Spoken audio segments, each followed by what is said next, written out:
మొదటి ఆచరణ గంగమ్మ పాట పాడాలని.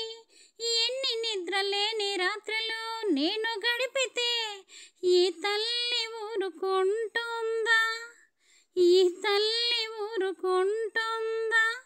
అన్ని పుణ్యక్షేత్రాలలో నేను అలరిస్తే, అన్ని పుణ్యక్షేత్రాలలో నేను అలరిస్తే ఈ తల్లి మనసు ఊరుకుంటోందా? నాటకం ఆడింది, నాటకం ఆడింది, పాటలకు ప్రాణం పోసింది. మహిమ నేను తెలుసుకున్నానని, తను లీల నేను తెలుసుకున్నానని హారతిని ఆర్పింది, హారతి ఆర్పింది.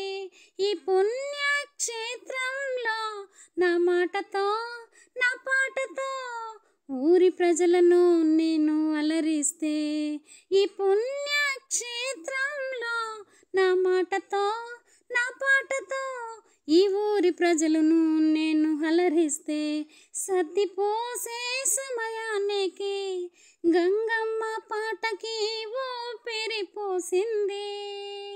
ఈ తల్లి నాకు ఇచ్చిన సందేశం మనస్ఫూర్తిగా 3 చుట్లు తిరగడం, మనస్ఫూర్తిగా 3 చుట్లు తిరగడం మహిమ ఉందని ఈ తల్లి పూజారమ్మతో నాకు చెప్పించడం, పూజలున్నాయి రమ్మని నాకు చెప్పడం.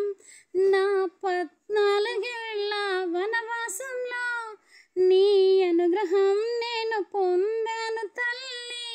నా 14 ఏళ్ల వనవాసంలో నీ అనుగ్రహం నేను పొందాను తల్లి. నా పుట్టింటికి నేను బయలుదేరి రామ సీతల జాడ నేను తెలుసుకుంటాను తల్లి.